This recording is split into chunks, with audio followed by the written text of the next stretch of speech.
Alors, c'était un texte que j'avais écrit il y a quelques années. En fait, ça fait 6 ans, le 19 septembre 2013, et puis c'était une histoire vraie. Lac aux petites vagues, lac lisse, redoutablement calme. Ces coupures vous impressionnent. L'eau se trace en diagonale, horizontale, puis en verticale. Trouble de personnalité? Je l'aime. C'est courant, je veux le narguer. Une vieille barque au quai, 2 rames, nous raimons. Arrivé au cœur du lac, tel un monstre, il se déchaîne, mais il est indulgent avec le bois. Elle a dû le caresser 1001 fois. Elle a dû dresser la bête. Elle monte et descend, tel un bâton qui fait chanter un violon. C'était exquis. 1 ou 2 heures, je n'en sais rien. Peut-être plus le temps, je ne le sais pas. Je rame, je défie la force devant moi. Sous un soleil chaud, les éclaboussures d'eau de ce montre me font la joie. Une brise douce nous caresse le visage. L'extase est là, je suis dans mon élément, la nature, l'eau et le bois. On décide de laisser reposer la vieille barque pour aller affronter le monstre à bras nus. Un monde sauvage. Lac, arbres, une maison en bois, non loin. Quelques quais, c'est tout ce qu'on en voit. Pas l'ombre d'un être humain, à part nous 3. Nous nageâmes et affrontâmes les courants, tantôt pour nous, tantôt contre nous. Nous nous arrêtâmes au milieu où c'est plus calme.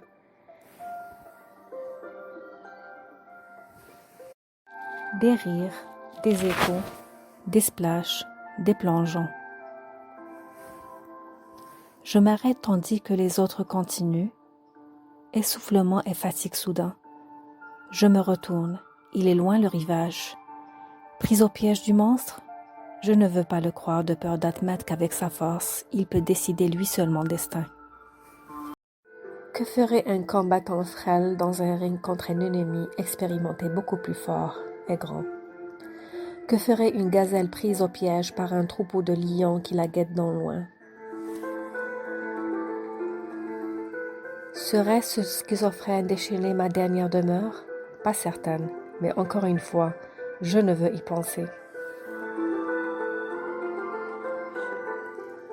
Interrompue par mes 2 compagnonnes qui me remarquent et me demandent si tout va bien. Si elles veulent m'accompagner? Oh que non, tout va bien, merci. Ne vous inquiétez pas, je rentre voir les enfants. Comment pourrais-je admettre que je ne pouvais plus nager, moi qui étais si bonne dans ça? Oui, c'est vrai, je n'ai plus la force de mes victorieux 20 ans, alors que je traverse ces mers déchaînées à la nage. Refusais-je par orgueil? Je ne sais pas.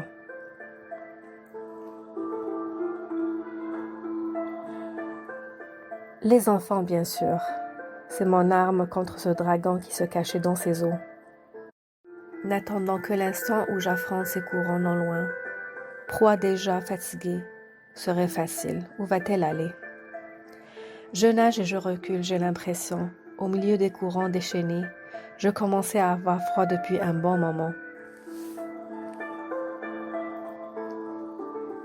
Je sentais chacun de mes muscles se raidir, mais tout va encore, je me dis.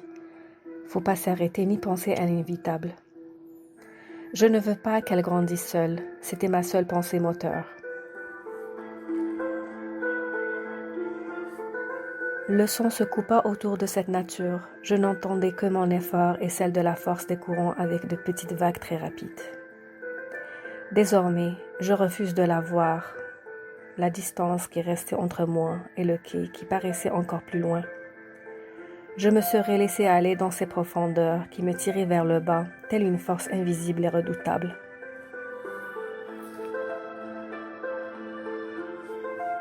La noirceur et la profondeur du lac étaient effrayantes.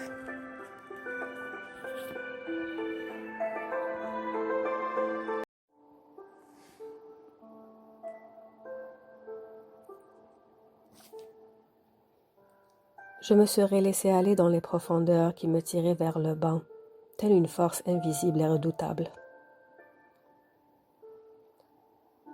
La noirceur et profondeur du lac étaient effrayantes. Mes bras n'arrivaient plus à confronter la force des courants. Devenu lourd et fatigué, je prends sans me consulter un instant avant une décision.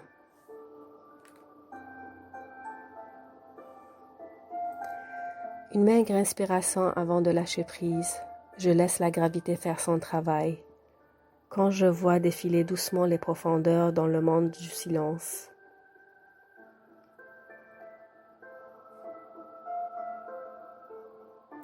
Je suis devenue à la merci de mon corps, de mes bras.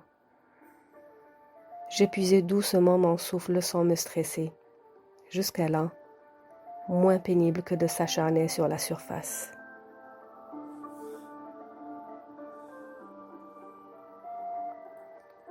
Je me suis libérée de mon corps avec ma pensée. Plus aucune douleur. La sensation du froid n'était plus là. Remplacée par un gel complet qui m'anesthésiait, qui n'était pas si désagréable que ça.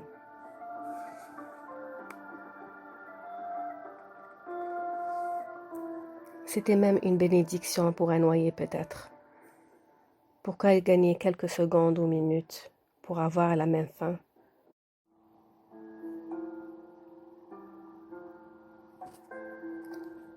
Mourir reposé, en toute quiétude, quelques secondes, juste le temps d'accepter que notre heure est arrivée.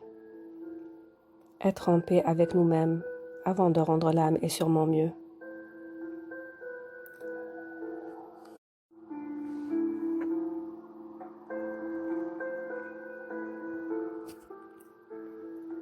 J'écoutais presque mon cœur ralentir dans ce silence, mais ma pensée menteur était tout le temps là.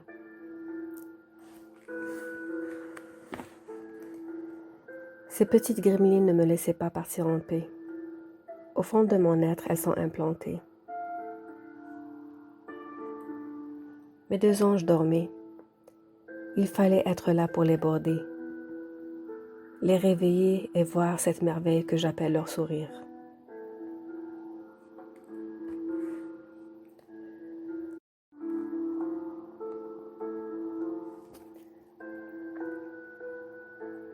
Ce corps que j'allais quitter nourrissait encore ma petite fleur.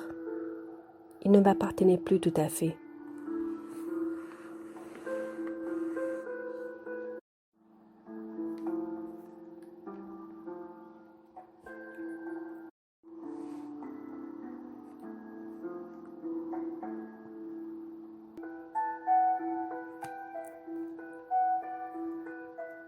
En un instant, mes bras donnèrent un dernier effort.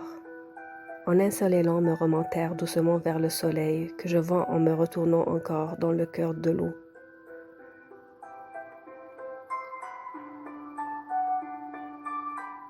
Je n'étais pas sûre d'arriver jusqu'à la surface. Mais la flaque de soleil grandissait de plus en plus jusqu'à ce que j'arrive à retrouver enfin l'air.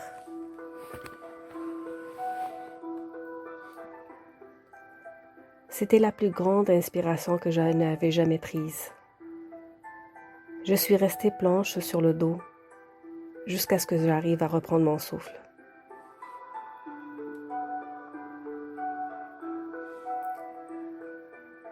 Mon cœur battait en furie cette fois-ci, m'empêchant de bouger, à part légèrement mes mains pour essayer de rester sur place sans être emporté par le courant.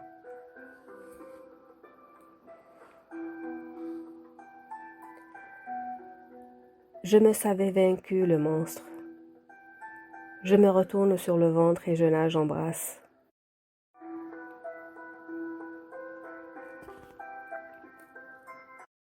Crampe qui me crispe les bras, je continue quand même.